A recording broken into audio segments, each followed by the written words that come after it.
and Vallabhbhai Patel and Nehru were all getting together to draft 370. And on 17th May 1949 is a letter written by Gopalaswamy Iyengar. And he tells Vallabhbhai, here's the draft. Jawaharlal ji has seen and approved of it. Will you kindly let Jawaharlal ji know direct as to your approval of it? No, directly tell him as to your approval of it. He will issue the letter to Sheikh Abdullah only after receiving your approval. Vallabhbhai Patel was the architect of 370. Nothing was done without his approval. In fact, he went to Parliament. Kindly see, there's another letter, another document here. 3rd November? Yes. It's very interesting with us. 3rd November. No, not 3rd November. Yes, 3rd.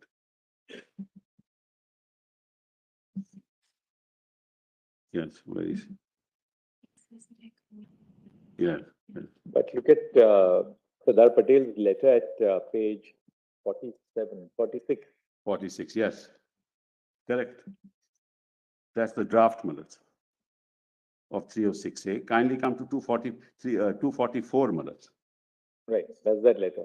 Thank you for your letter of 15th, which I have received only this afternoon on my return from the Constitution. 1 second. I find there are some substantial changes over the original draft, particularly in regard to the applicability of fundamental rights and directive principles. You can yourself realize the anomaly of the state becoming part of India and at the same time not recognizing any of these provisions. I do not at all like any change after our party has approved of the whole arrangement in the presence of Sheikh Saab himself. Whenever the Sheikh Saab wishes to back out, he always confronts us with his duty to the people. Of course, he owes no duty to India or to the Indian government or even on his personal basis to you and the Prime Minister, who have gone all out to accommodate him. In these circumstances, any question of my approval does not arise. If you feel it is the right thing to do, you can go ahead and do it. Now see the next document, 3rd November. There was some, again, this is by Vallabhbhai Patel. There was some difficulty about the provision relating to Kashmir.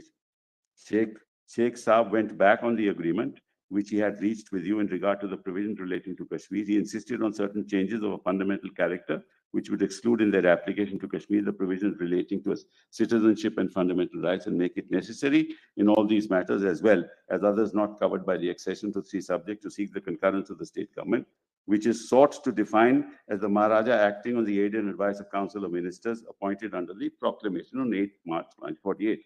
After a great deal of discussion, I could persuade the party to accept all the changes except the last one. He was the one who was interacting with the party. And he was the one who finally, Mullahs, persuaded the party to accept all the changes except one. And of course, Sheikh Abdullah thereafter. Sure, there was a political compromise to ensure enough flexibility at absolutely. All I'm saying is, Mullahs, everybody was part of that process. You are accepting the second part also, that there was flexibility to ensure that in future it works itself out. That's correct. Well, all that I'm saying is, Mullahs, they were all collaborating. The key players were collaborating in drafting 370, and this is how they understood 370. That argument you have already I've already made. I'm not repeating it, Mullahs. I just wanted to read these letters. So, Mullahs, and then I've got this table, Mullahs, of Jammu Kashmir, Mullahs, where Jammu Kashmir is the head of most of the states in India in every parameter. But we are not concerned with that, Mullahs. I just put it. So that's all I have to say, Mullahs. I just want to say at the end that, Mullahs, as I said, Mullahs, your lordships, Mullahs, ultimately is the arbiter of what this constitution should look like and how it's to be interpreted. But I only want to request your lordships to think of one thing, that as I walk out in silence of this court, let the court speak on behalf of the people of India. Because this court, this government, or any government, any administration acts for the people of India. And it should not be that acts are done when a part of the people of India are silent, who have never been consulted, and whose fate will be decided by the cabinet sitting here without reference to parliament, without reference to legislature, without reference to the people. Those people are central to the Constitution of India. We should not forget that. Thank you very much for giving me this time.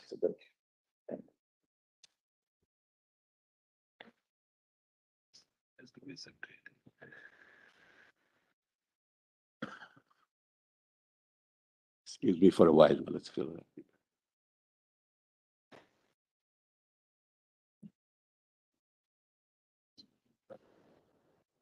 Mr. Subramaniam, you'd be Yes, arguing. my lord. My lord, am I audible? Am I visible? Both, Mr. Subramaniam.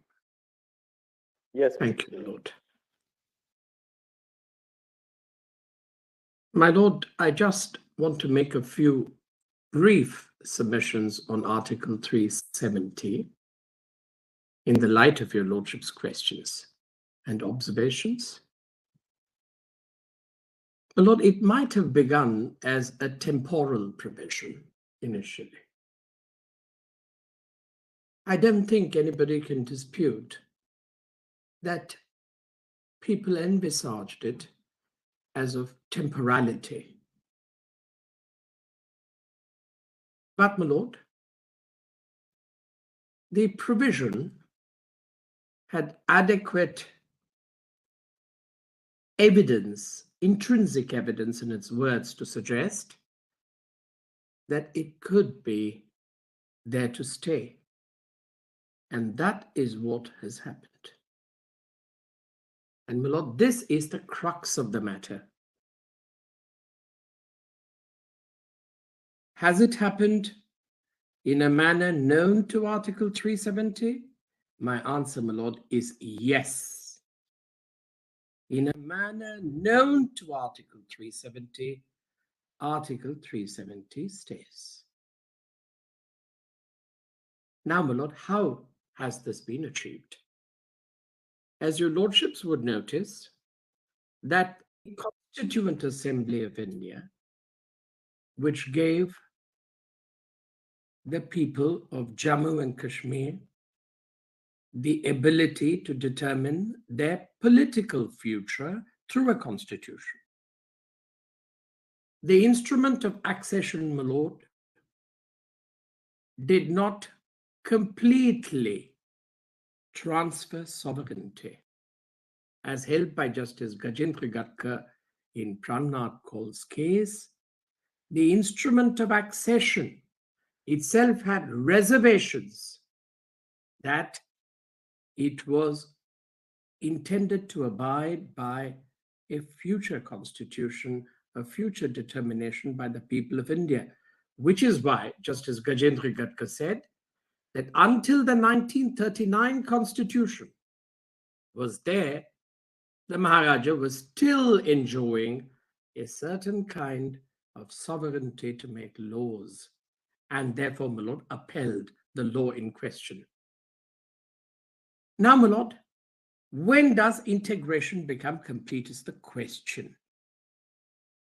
And, my lord, in this case, unlike the cases of Privy Purses, unlike any other case, the sovereignty actually transfers from the king, from the monarch, to the people.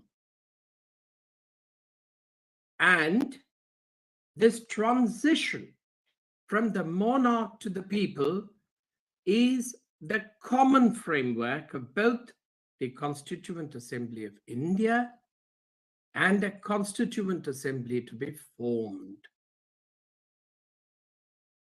The notification of 25th November 1949, my lord, expressly uses the words Constitution as applicable, or insofar as is applicable, because that is how Article 306A of the draft Constitution presaged it. Well, on Article 306A is the only article which refers to the instrument of accession and refers to the matters contained in the instrument of accession as limiting the power of Parliament to make laws. Therefore, my lord, the instrument of accession expressly finds a place in Article 371 of the Constitution. The expression Constituent Assembly also finds a place in Article 370 of the Constitution. But there was a very important question which the Chief Justice has voiced on